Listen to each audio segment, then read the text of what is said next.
আবারও শিরোনামে বাংলার পরিযায়ী শ্রমিক। মহারাষ্ট্রে কাজ করতে গিয়ে খুন হন এক বাঙালি পরিযায়ী শ্রমিক। বাদুড়িয়ায় নিজ ভবনে ফিরল নিহত শ্রমিক আবু বক্কর মণ্ডলের দেহ। খবর, তাকে কুপিয়ে খুন করা হয়। তারপর দেহ টুকরো টুকরো করে বস্তাবন্দি করে ফেলে দেওয়া হয় জলে। গত রবিবার সন্ধ্যার পর থেকেই আবু বক্করের কোনো খোঁজ মিলছিল না। বন্ধ ছিল মোবাইল। ফাঁসি থানায় নিখোঁজ ডায়েরি করা হয়। মঙ্গলের বাড়ি অদূরে একটি ডোবা থেকে আবু বক্করের বস্তাবন্দি দেহ উদ্ধার করে পুলিশ। মৃত শ্রমিক আবু বক্কর উত্তর 24 পরগনা বাদুড়িয়া থানার রুদ্রপুরের বাসিন্দা। বেশ কয়েক বছর ধরে মহারাষ্ট্রে রাজমিস্ত্রি কাজ করতেন তিনি।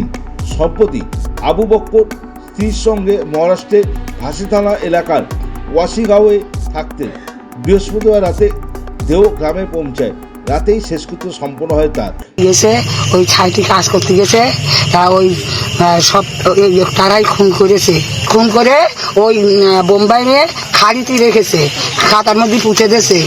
রাত 3টের সময় শাস্তি চাই, ওদের ফাঁসি চাই। আমার যেরকম কোলের সন্তান চলে গেছে, আমি ওইরকম চাই।